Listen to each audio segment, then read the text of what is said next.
सुप्रभात बच्चों। हिंदी में दिए गए इन वाक्यों को ध्यान से पढ़िए और समझिए कि क्या है। रामदास पूरे गांव के बाबा हैं। रामदास के चेहरे पर सफ़ेद दाढ़ी है। रामदास की आँखों में तेज है। रामदास सब पर प्यार बरसाते हैं। रामदास की आयु 80 वर्ष की होगी। तो हम लोगों ने क्या देखा, इन सभी वाक्यों में बार बार रामदास का प्रयोग हो रहा है। तो इस तरह बार बार एक ही चीज़ का नाम का प्रयोग होना ये वाक्यों की सुंदरता को कम करता है, तो जो सुनने में अच्छा भी नहीं लगता है। तो क्या है, तो इसी वाक्य को दूसरे तरीके से लिखा गया है, उसको हम लोग पढ़ते हैं। ठीक है, तो उसी वाक्य को दूसरे तरीके से कैसे लिखा गया है। रामदास पूरे गांव के बाबा हैं। उनके चेहरे पर सफ़ेद दाढ़ी है। उनकी आँखों में तेज है। वे सब पर प्यार बरसाते हैं। उनकी आयु 80 वर्ष की होगी।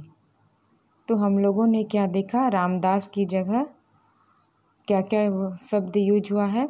उनके, उनकी, वे, उनकी शब्द सब प्रयोग हुआ है रामदास की जगह, जो सुनने में भी और अच्छा लग रहा है। तो क्या है, वह, उस, उसे, उनकी, ये शब्द संज्ञा के बदले आए। रामदास क्या है, संज्ञा है। संज्ञा के बदले जो शब्द आए हैं, उसे, उनकी, वे, तो ये शब्द क्या कहलाते हैं, सर्वनाम कहलाते हैं। तो जो शब्द संज्ञा के बदले आते हैं तो उन्हें सर्वनाम कहते हैं। ठीक है, तो आज हम लोग सर्वनाम के बारे में पढ़ेंगे। सर्वनाम की क्या परिभाषा हुई। वाक्य में जो शब्द संज्ञा के स्थान पर आते हैं उसे सर्वनाम कहते हैं। जैसे इस वाक्य में बार बार रामदास का प्रयोग हो रहा था। रामदास संज्ञा है, किसी का नाम है, तो उसके बदले में हम लोगों ने उसे, उनकी, वे, उनकी आयु 80 वर्ष की होगी, इस तरह। तो संज्ञा के बदले जो शब्द प्रयोग किया जाता है उसे सर्वनाम कहते हैं। ठीक है, अब पढ़ना है सर्वनाम के प्रकार। पहला सर्वनाम है पुरुषवाचक सर्वनाम। यह सर्वनाम बोलने वाले, सुनने वाले या अन्य पुरुष को सूचित करता है।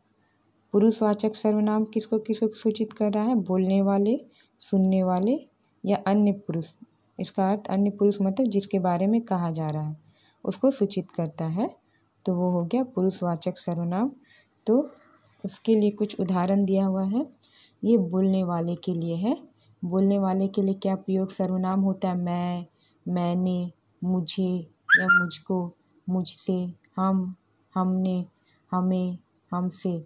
ये बोलने वाले के लिए प्रयोग होता है कि मैंने खा लिया। ठीक है, मुझे आज घूमने जाना है, तो जो बोल रहा है उसके लिए प्रयोग हो रहा है। दूसरा जो सर्वनाम है ये है सुनने वाले के लिए। ठीक है, तू और तूने, ये दो शब्द जो होते हैं अब प्रयोग में नहीं आते हैं। ठीक है, ये सुनने में भी अच्छे नहीं लगते हैं। जैसे सुनने वाले के लिए क्या क्या सर्वनाम यूज होता है, तुझे, तुम, तुमने, तुम्हें, आप, आपको। ठीक है, तो कैसे यूज करते हैं, सुनना, सुन रहा है उसके लिए क्या यूज करते हैं, तुमने खाना खा लिया। जो सुन रहा है, सुनने वाले के लिए मैंने यह प्रयोग किया, तुमने खाना खा लिया। आप कहाँ जा रहे हैं, तो ये मैंने किसके लिए प्रयोग किया, जो इस बात को सुन रहा है उसके लिए।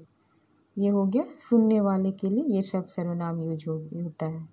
अब है अन्य पुरुष, जिसके बारे में कहा जा रहा है, उसके लिए हम लोग क्या सर्वनाम प्रयोग करते हैं, वह, उसने, उसे, इसने, इसे, वे, इन्होंने, उन्हें, इस तरह।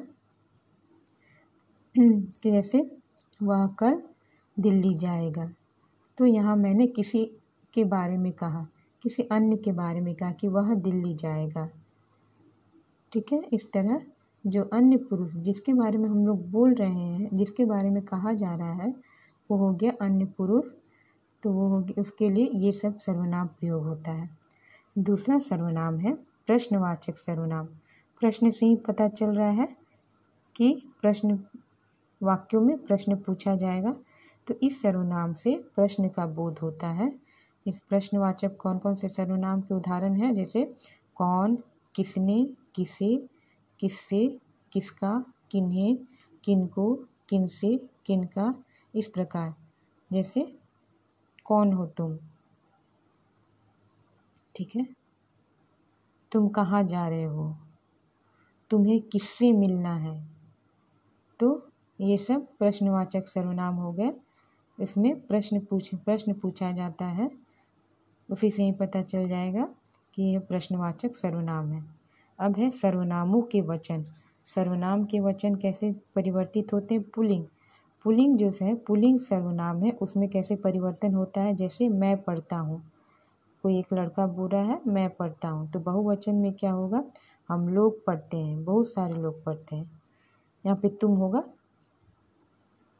तुम पढ़ते हो, तो यहाँ पे तुम लोग पढ़ते हो। वह पढ़ता है, उसका बहुवचन होगा वे पढ़ते हैं। यह पढ़ता है का ये पढ़ते हैं। मुझे पढ़ने दो, उन्हें पढ़ने दो, उसे पढ़ने दो, उन्हें पढ़ने दो। तो ये सब जो शब्द है सर्वनाम शब्द है, उसे, उन्हें। तो मुझे का सब बहुवचन हो गया उन्हें, उसे का उन्हें, ठीक है। ये पुल्लिंग सर्वनाम है। अब है स्त्रीलिंग सर्वनाम। स्त्रीलिंग सर्वनाम कैसे परिवर्तित होता है? मैं पढ़ती हूँ, तो मैं के लिए क्या आ गया? हम लोग पढ़ते हैं, ऐसे होगा। तुम पढ़ती हो, तो तुम लोग पढ़ती हो। वह पढ़ती है, वह के लिए क्या इसका क्या सर्वनाम में परिवर्तन होगा? वे पढ़ती है। यह पढ़ती है, ये पढ़ती है। मुझे पढ़ने दो, उन्हें पढ़ने दो, उसे पढ़ने दो, उन्हें पढ़ने दो। तो हम ये हो गया स्त्रीलिंग। स्त्रीलिंग में एक वचन सर्वनाम बहुवचन सर्वनाम में कैसे परिवर्तित हो रहा है। तो हम लोगों ने आज सर्वनाम के बारे में पढ़ा। और सर्वनाम दो प्रकार के होते हैं, एक पुरुषवाचक सर्वनाम और एक हो गया, ये पुरुषवाचक सर्वनाम के उदाहरण हो गया, ये बोलने वाले के लिए, सुनने वाले के लिए और अन्य पुरुष के लिए। और दूसरा सर्वनाम हो गया प्रश्नवाचक, जिससे प्रश्न का बोध होता है। उन शब्दों को प्रश्नवाचक सर्वनाम कहते हैं, ठीक है। इस पाठ को आप लोग ध्यान से पढ़िएगा, ध्यान कि क्या इसमें क्या लिखा हुआ है, और समझने का कोशिश करिए कि सर्वनाम क्या है, पुरुषवाचक सर्वनाम क्या है, प्रश्नवाचक सर्वनाम क्या है, वाक्यों में कैसे इनका प्रयोग हो रहा है, ठीक है। आशा करती हूँ आपको यह समझ में आ गया कि सर्वनाम क्या होता है। धन्यवाद।